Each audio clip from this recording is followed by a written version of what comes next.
Bienvenido al canal de Ciencias Fausto, Aprendo Educando, un espacio para docentes y alumnos aprendiendo de todo un poco. Hola, nuevamente con el gusto de saludarles. El día de hoy vamos a abordar esta situación que está pasando en nuestro país en este regreso nuevamente a clases presenciales en la gran mayoría de las entidades del país. Entonces, algunos padres de familia pues aún no están seguros si van a regresar sus hijos. Los maestros igual tenemos muchas dudas respecto a toda esta situación. Y bueno, teniendo en cuenta toda esta situación, les voy a compartir esta información, la cual es publicada por la Organización Mundial de la Salud. ¿Sí? Este es un documento en donde nos da como una guía rápida sobre preguntas y respuestas sobre las escuelas y la COVID. Algunas preguntas que a lo mejor nos pueden orientar para ver de qué manera podemos tomar las medidas necesarias y también estar un poco más documentados respecto a las situaciones que nos podemos enfrentar a partir de este regreso a clases presenciales. La primera pregunta que nos planteamos: ¿los niños tienen un menor riesgo de contraer la COVID-19 que los adultos?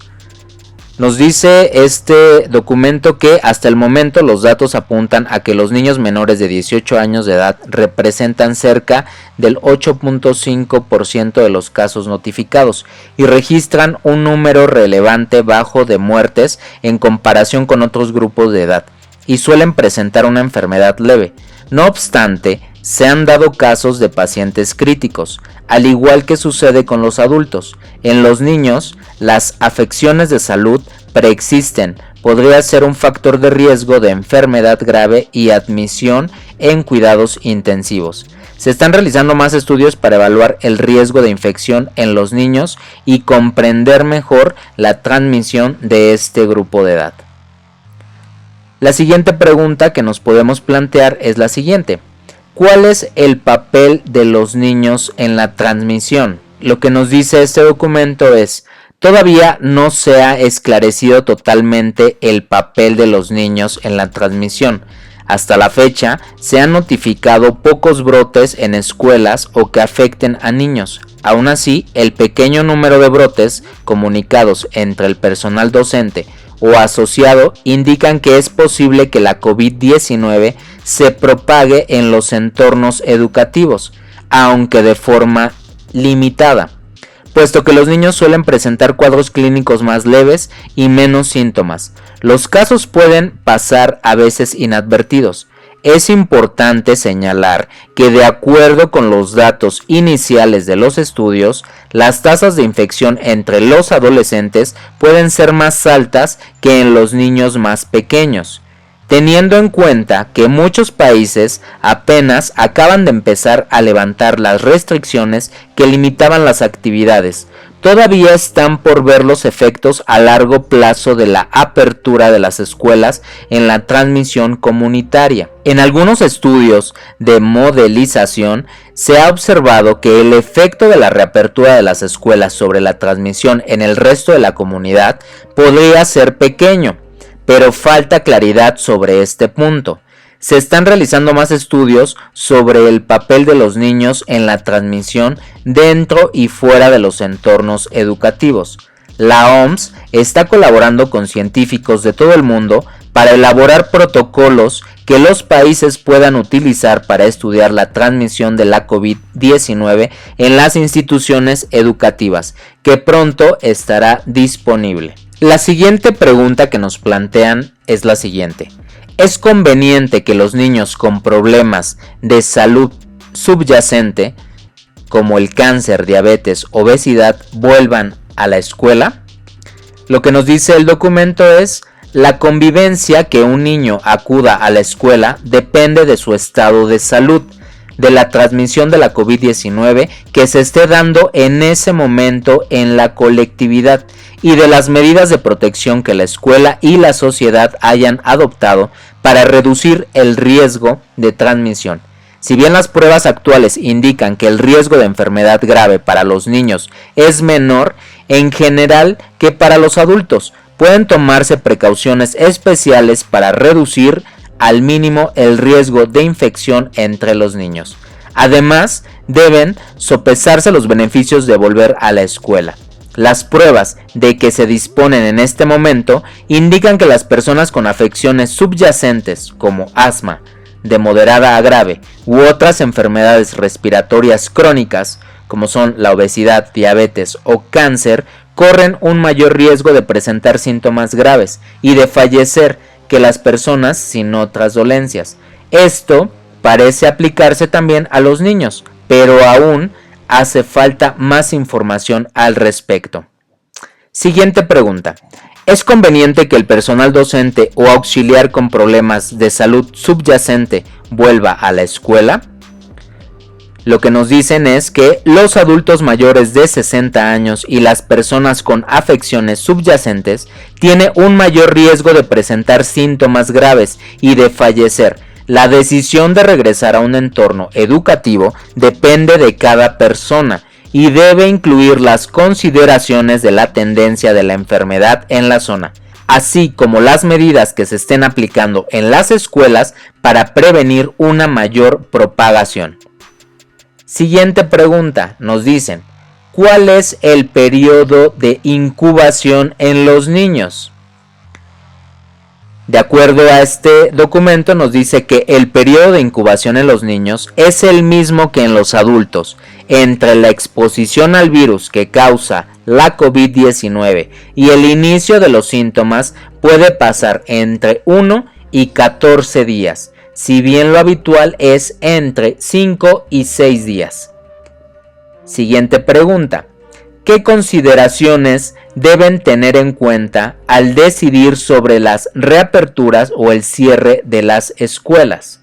Nos dicen, la decisión de cerrar parcialmente o reabrir las escuelas debe guiarse por un enfoque basado en los riesgos de maximizar los beneficios educativos, de bienestar y de salud para los estudiantes, el personal docente y auxiliar y la sociedad en general. Además, debe contribuir a prevenir un nuevo brote de COVID-19 en la comunidad. Deben evaluarse varios elementos para decidir si se reabren o se mantienen abiertas las escuelas.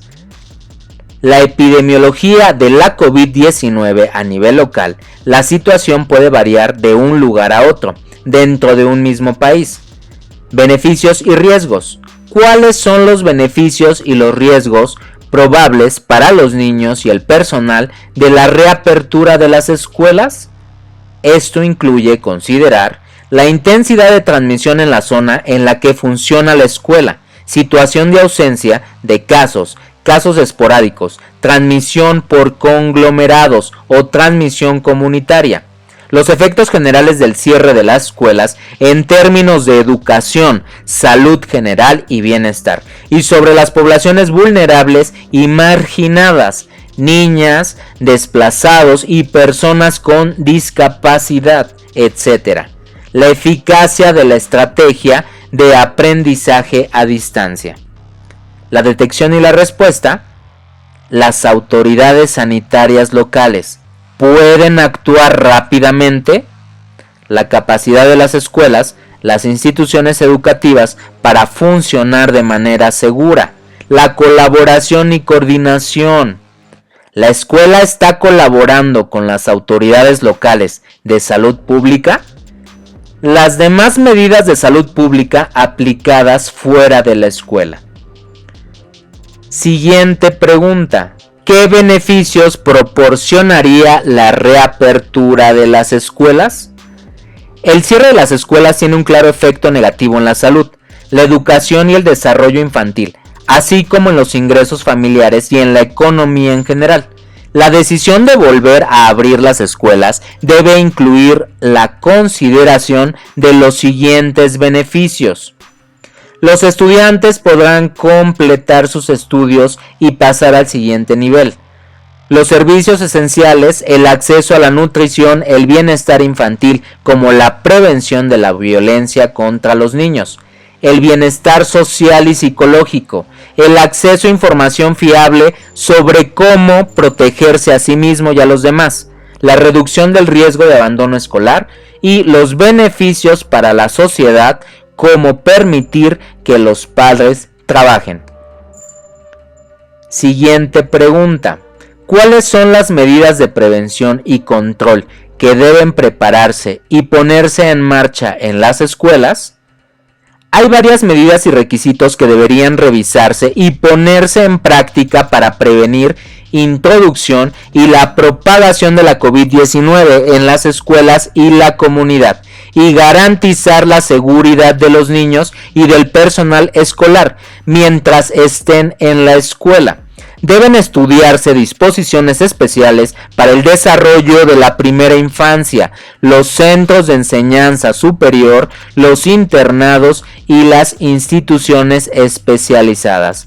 La OMS recomienda lo siguiente: medidas a nivel comunitario, detección temprana, realización de pruebas y rastreo y cuarentena de los contactos, investigación de conglomerados, distanciamiento físico, medidas de higiene de manos y personal y uso de mascarillas adaptados a la edad y protección de los grupos vulnerables. Las iniciativas comunitarias destinadas, por ejemplo, a corregir los falsos rumores también contribuyen de forma fundamental a reducir el riesgo de infección. Políticas, prácticas e infraestructura. Velar porque se disponga de los recursos, las políticas y las infraestructuras necesarias para proteger la salud y la seguridad de todo el personal de la escuela, incluidas las personas que corren mayor riesgo. Aspectos comportamentales. Tener en cuenta la edad y la capacidad de los estudiantes para comprender y respetar las medidas aplicadas. Es posible que a los niños más pequeños les resulte más difícil respetar el distanciamiento físico o el uso adecuado de las mascarillas. Protección y seguridad.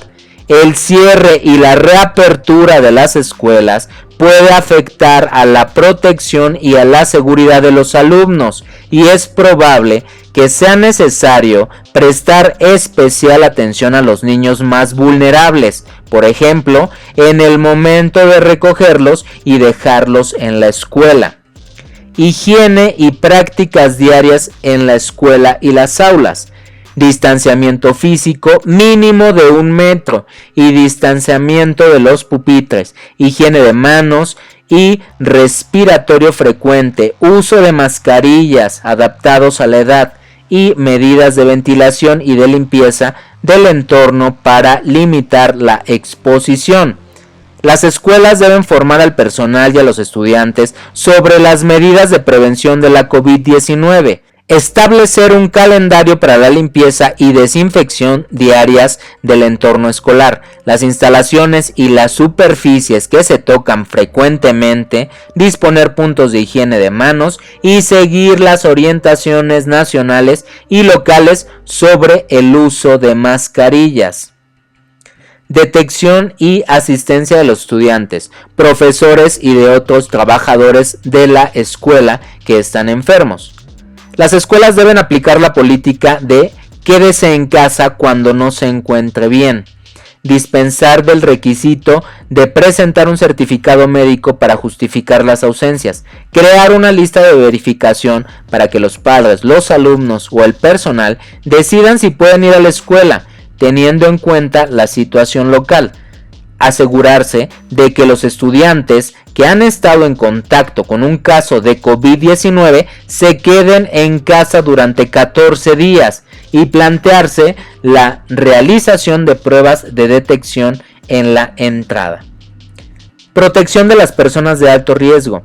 Las escuelas deben identificar a los estudiantes y los profesores con un gran riesgo que ya padecían una enfermedad para elaborar estrategias con el fin de velar por la seguridad de dichas personas, mantener el distanciamiento físico y el uso de las mascarillas quirúrgicas, así como una higiene de manos frecuentes y precauciones al toser y estornudar. Comunicación con los padres y los alumnos. Las escuelas deben mantener informados a los estudiantes y a los padres sobre las medidas que están aplicando para garantizar su colaboración y apoyo. Medidas adicionales para las escuelas como los controles de inmunización y los programas para ponerse al día de las vacunas pendientes. Se debe garantizar a la comunidad o la ampliación de los servicios esenciales, incluida la alimentación y los servicios de salud mental y apoyo psicosocial en los centros educativos. Distanciamiento físico fuera de las aulas. Mantener una distancia de al menos 1 metro entre los estudiantes, todos los grupos de edad y el personal siempre que sea posible. Distanciamiento físico dentro de las aulas. En las zonas con una situación de transmisión comunitaria de la COVID-19, mantener una distancia de al menos 1 metro entre todas las personas de todos los grupos de edad en las escuelas que permanezcan abiertas. Con ese fin se debe aumentar la distancia entre los pupitres y escalonar los recesos o descansos y las pausas para el almuerzo. Limitar la interacción entre los alumnos de distintas clases y grupos de edad. Plantearse reducir el número de alumnos por clase o insaturar horarios alternos y garantizar la adecuada ventilación de las aulas. En las zonas con una situación de transmisión por conglomerados de la COVID-19, se deben aplicar un enfoque basado en los riesgos para decidir si conviene mantener una distancia al menos 1 metro entre los estudiantes. El personal debe mantener en todo momento una distancia de al menos 1 metro entre sí y con los estudiantes y deberá llevar mascarilla cuando la distancia de 1 metro resulte poco práctica. En la zona con casos esporádicos o sin casos de COVID-19, los niños menores de 12 años de edad no deben estar obligados a mantener la distancia física en todo momento, siempre que sea posible. Los niños a partir de los 12 años deben mantener una distancia de al menos 1 metro entre sí. El personal debe mantener en todo momento una distancia de al menos 1 metro entre sí y con los estudiantes y deberá llevar mascarilla cuando la distancia de 1 metro no resulte práctica. Aprendizaje a distancia. Cuando los niños no pueden asistir a clases en persona, se debe facilitar que los estudiantes sigan accediendo a las tecnologías y los materiales didácticos. Internet, envío de mensajes, radio y televisión. Por ejemplo, por cuanto respecta a la entrega y deberes y la retransmisión de las clases, el cierre de los establecimientos educativos únicamente debe contemplarse si no existen otras alternativas. Ok, aquí ya nos dieron una información más amplia de todo lo que debemos de estar tomando en cuenta ya estando en el salón de clases y dentro de la escuela. Nos dice, lista de verificación para padres o cuidadores y para los miembros de la comunidad. 1.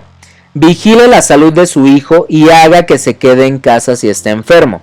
2. Enseña a sus hijos buenas prácticas de higiene y sea un ejemplo para ellos. Lávese las manos frecuentemente con agua y jabón. Si no se dispone de agua y jabón, desinfécteselas con una solución hidroalcohólica que contenga al menos un 60% de alcohol. Si tiene las manos visiblemente sucias, láveselas siempre con agua y jabón. En su hogar, asegúrese de disponer siempre de agua potable y de que los baños o letrinas estén limpios y disponibles. Recoja, almacene y elimine los desechos de forma segura. Tosa y estornude en un pañuelo de papel o en la parte interna del codo. Y no se toque la cara, los ojos, la nariz y la boca. 3.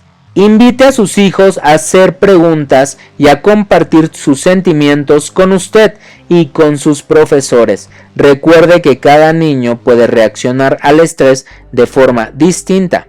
Sea paciente y comprensivo. 4. No estigmatice a los alumnos. Déles explicaciones basadas en hechos y recuérdeles que se respeten entre sí. 5. Pida a la escuela que le dé información y le explique cómo se puede ayudar a garantizar la seguridad de sus instalaciones, por ejemplo, a través de comisiones de padres y profesores, etc. Siguiente, lista de verificación para niños y alumnos. 1. En una situación como la que vivimos, es normal sentirse triste, preocupado, desorientado, asustado o enfadado. Recuerda que no estás solo. Habla con alguien en quien confíes, como tus padres o tus profesores, para aprender cómo protegerte a ti y a tu escuela. Pregunta lo que necesites saber, infórmate y consulta fuentes fiables. 2. Protégete a ti mismo y a los demás. Lávate las manos con frecuencia, siempre con agua y jabón, al menos durante 20 segundos. No te toques la cara y no compartas vasos, cubiertos, alimentos o bebidas con otras personas. 3. Da ejemplos sobre el modo de mantenerse sano, tanto tú como tu escuela, tu familia y tu comunidad. Explica lo que estás aprendiendo acerca de la prevención de enfermedades a tus familiares y amigos, y sobre todo a los niños más jóvenes. Sé un modelo de conducta, en especial para los miembros más jóvenes de la familia, estornudando y tosiendo en la flexura del codo y lavándote las manos. 4. No estigmatices a tus compañeros y no te burles de los que están enfermos. Recuerda que el virus no respeta los límites geográficos, el origen étnico, la edad, la capacidad o el sexo. 5. Si te sientes enfermo, díselo a tus padres, a otros familiares o a la persona que te cuide y pídeles quedarte en casa. Siguiente, ¿cuáles son los riesgos en el transporte escolar? En los desplazamientos de ida y vuelta en la escuela deben realizarse las siguientes adaptaciones para limitar la exposición innecesaria del personal o de la escuela. Promover el establecimiento de medidas de higiene respiratorias y de manos, el distanciamiento físico y el uso de mascarillas en los medios de transporte, por ejemplo, en los autobuses escolares, de conformidad con las políticas locales. Proporcionar consejos sobre cómo realizar el trayecto diario hacia y desde la escuela de forma segura, incluso el transporte público. Cuando sea posible, en los autobuses escolares, sentar a solo un niño en cada asiento y con una distancia mínima de 1 metro entre ellos. Tal vez sea necesario aumentar el número de autobuses por escuela. Si es posible y seguro, deben dejar abiertas las ventanillas del autobús, las furgonetas o los vehículos que se utilicen. Siguiente, nos dicen: ¿recomienda la OMS que el personal y los niños utilicen mascarillas en la escuela? De ser así, ¿qué tipo de mascarillas? Lo que nos dicen en este artículo es que en los países o las zonas con una intensa transmisión comunitaria de la COVID-19 y en los contextos en que no sea posible lograr el distanciamiento físico, se recomienda aplicar los siguientes criterios en relación con el uso de mascarillas en la escuela. Se recomienda usar mascarillas de tela para prevenir la transmisión en la población en general en las zonas públicas, en particular cuando no se es posible el distanciamiento, y en las zonas de transmisión en la comunidad. En algunas situaciones, los recintos escolares se deberán incluir entre estas zonas. Las mascarillas pueden ayudar a proteger a los demás, ya que los síntomas de la enfermedad no siempre aparecen inmediatamente después de la infección. Las decisiones relativas al uso de mascarillas u otros dispositivos para cubrir el rostro deberán basarse en las orientaciones locales o nacionales. Si se utilizarán mascarillas, estas deben ponerse, cuidarse y desecharse correctamente. Es importante que las personas que se sientan mal se queden en casa y llamen a un profesional de la salud. 1. Las mascarillas no deben de ser obligatorias para los menores de 5 años. 2. En caso de que los niños de entre 6 y 11 años de edad, la decisión de ponerse la mascarilla se tomará partiendo de un enfoque basado en los riesgos teniendo en cuenta A. La intensidad de la transmisión en la zona en la que se encuentra el niño, así como los datos sobre el riesgo de infección y transmisión en ese grupo de edad. B. Las creencias, costumbres y comportamientos. C. La capacidad del niño de utilizar correctamente las mascarillas y la posibilidad de que exista una supervisión adulta. D.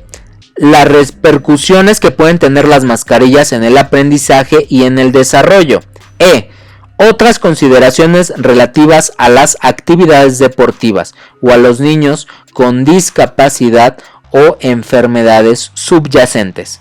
Número 3. Los niños y los adolescentes a partir de los 12 años de edad deben seguir las instrucciones nacionales sobre el uso de mascarillas que se aplican en los adultos. 4. Es posible que los profesores y el personal de apoyo tengan que llevar mascarillas cuando no puedan garantizar una distancia de al menos 1 metro con otras personas o cuando exista una situación de transmisión generalizada en la zona.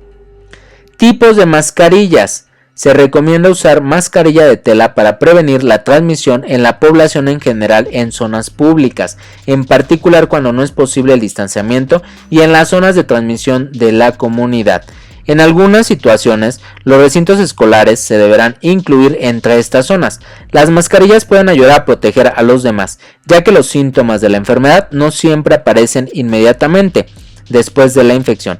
Las decisiones relativas al uso de las mascarillas u otros dispositivos para cubrir el rostro deben basarse en las orientaciones locales o nacionales. Si se utiliza mascarilla, estas deben ponerse, cuidarse y desecharse correctamente. La utilización de mascarillas por los niños y los adolescentes en las escuelas debe considerarse únicamente como un elemento de una estrategia para limitar la propagación de la COVID-19. Siguiente, nos dicen, ¿existen recomendaciones específicas sobre la ventilación y el uso del aire acondicionado en las escuelas? Sí, de ser posible, vele por una ventilación adecuada y aumente el flujo de aire total en los espacios ocupados. La ventilación en el interior de los edificios ha de ser limpia y natural, siempre que sea posible. Por ejemplo, mediante las aberturas de las ventanas, y el aire no se debe reciclar. Es necesario inspeccionar, hacer el mantenimiento y limpiar los sistemas de calefacción, ventilación y aire acondicionado de forma periódica si se utilizan.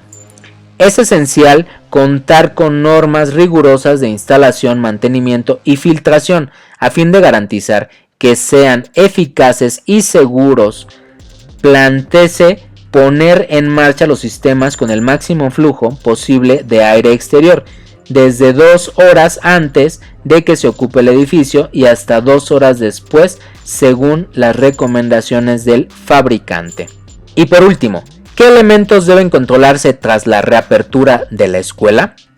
Se debe controlar lo siguiente: la eficacia de las actividades de notificación de síntomas, vigilancia, pruebas rápidas y rastreo de posibles casos, los efectos de las políticas y las medidas en los objetivos educativos y los resultados de aprendizaje. Los efectos de las políticas y las medidas en la salud y el bienestar de los niños, los hermanos, el personal, los padres y otros familiares. La tendencia del abandono escolar después de levantar las restricciones. El número de casos entre los niños y el personal y la frecuencia de los brotes en las escuelas a nivel local y nacional. La evaluación de los efectos de la teleeducación en los resultados del aprendizaje.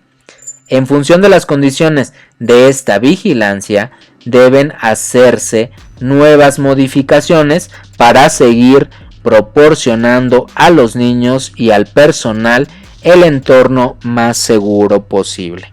¿Ok? Estas son algunas de las preguntas que nos plantean en este documento y las respuestas que nos da la Organización Mundial de la Salud. Sabemos que es muy complejo este regreso a clases, sabemos que hay mucha incertidumbre, sabemos que hay diferentes posturas, hay docentes que están dispuestos a regresar siempre y cuando se tomen todas estas precauciones sanitarias necesarias. Hay docentes que no están dispuestos a regresar. Lo mismo pasa con la población estudiantil. Tenemos nuestras alumnas y alumnos que de igual manera quieren acceder, otros están en esa negativa. Entonces es algo muy complejo.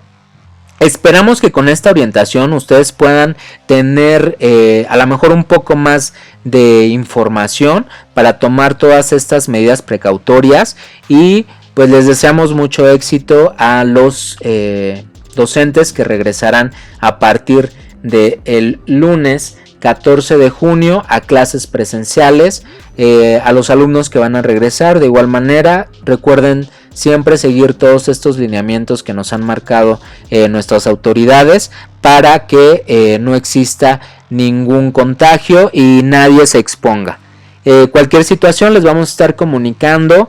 Nuevamente esperamos que les sirva esta información y los oriente un poco más respecto a lo que podemos y no podemos hacer en este regreso presencial a nuestras clases. Cuídense mucho y los estaremos apoyando en esto, con esta información, para que ustedes se vayan orientando y tengan un regreso a clases presenciales seguro y exitoso. Nos vemos en la próxima. No se te olvide suscribirte al canal, dale click en el botón de suscribirse y activa la campanita, le das clic en todas para que no te pierdas ninguno de nuestros tutoriales. Muchas gracias, recuerda, canal de Ciencias Fausto, Aprende Educando, un espacio para docentes y alumnos aprendiendo de todo.